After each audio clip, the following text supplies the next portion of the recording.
මේ ලෝකෙ සමහර දසුන් හරිම පුදුමාකාරයි. දැක්ක ගමන් ඇස් අදා ගන්නත් බෑ. මේකත් ජීවිතේ මැරෙන්න කලින් අනිවාර්යෙන්ම යන්නම ඕන ගමනක්. යමු එහෙනම් ගාට්මෝර් වලට. දිය ඇල්ලට යන පාරේ ඉඳන්ම දකින්න තියෙන්නේ නිල් පාට කඳු පන්ති, තේවතු සහ සිසිල් කඳුකර සුළඟ. මස්කෙලිය සුන්දර කඳුකරය ලස්සන කරන ගාට්මෝර්. ඔව්, ගාට්මෝර් කියන්නෙම වෙනම ලෙවල් එකේ දිය ඇල්ලක්.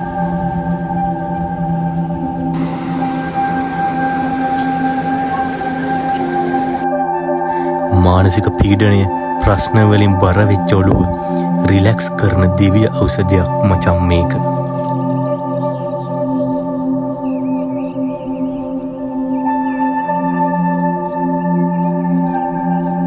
ලංකාවේ තවමත් ගොඩක් අය නොදන්න, හැබැයි ගියොත් ආයෙත් ආපහු යන්න හිතෙන ගාට්මෝර්. අපට සමහර තැන්වල දැනෙන්නේ අපි දිව්‍ය ලෝකයට ගියා වගේ අමුතුම හැඟීමක්. නුවර එළිය දිස්ත්‍රික්කයේ මනරම් කඳුකරයක් මැද තියෙන ගාට්මෝර් රැල්ල හරිත වතු සහ වනාන්තර වලින් වටවුණු සුන්දර දිය ඇල්ලක්. ස්වභාව සෞන්දර්යයට ආදරය කරන කෙනෙකුට මේක අපූර්ව ගමනාන්තයක්.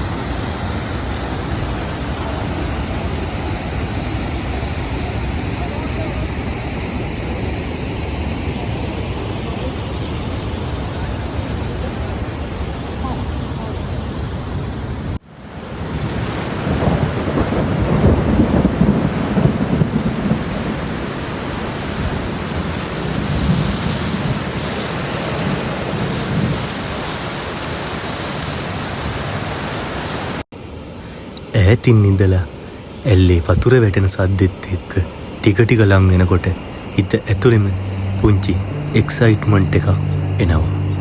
ඊට පස්සේ ඇල්ල අපේ ඉස්සරහට එනවා. ඉහළ කඳු අතරින් සුදු පාටට කඩාගෙන හැලෙන වතුර, වටේම කොළ පාටින් පිරුණු පරිසරය, කොළ පාට අතරින් සුදු පාට සාරි පොටක් වගේ පහළට තනි එල්ලේම මීදුමක් වගේ කඩා හැලෙන ගාට්මෝර්. එතනින් පරිසරයට එකතු වෙන සිසිල් මීදුම හරියට චිත්‍රයක් ඇතුළට ඇවිදගෙන ආවා වගේ හැඟීමක්. මේ වෙලාවේ එන හැඟීම ඔයාලටත් දැන් දැනෙනවා ඇති. ගාට්මෝර් කියන්නේ දිය ඇල්ලක් විතරක්ම නෙවෙයි. ඒක නගරයේ හිර වෙලා ඉන්න මිනිස්සුන්ට යලිත් ජීවයක් ගේන නිදහස දෙන තැනක්. තමහර මතක හදන්න කැමරාවක් ඕන වෙන්නේ නැහැ. ඒව හැදෙන්නේ හිත ඇතුළෙන්ම. මේකත් අන්න ඒ වගේ වයිබ් එකක් මචං.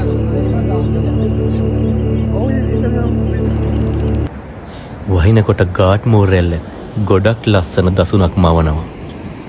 උසින් කඩන් හැලෙන ජලධාරාවක් ගල් පර්වත අතරින් ගලා යන විදිය නෙත් සිත් ඇදගන්නවා.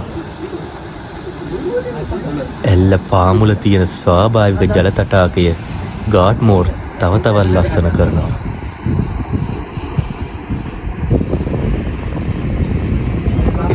ලස්සන දකින්න නම් අපි එතන ඉන්නම ඕන.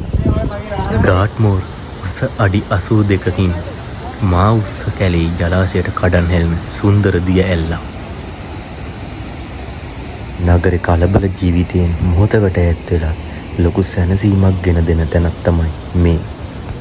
ඒ නිසා ඔයාලත් දවසක මස්කෙලිය පැත්තේ යනවනම් මේ තැනට ඇවිත් බලන්න.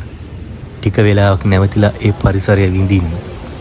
දැන් මේ ලස්සන සුන්දර පරිසරය විනාශ නොකර පාසරහන් පමණක් තියලා යන්න අමතක කරන්න එපා.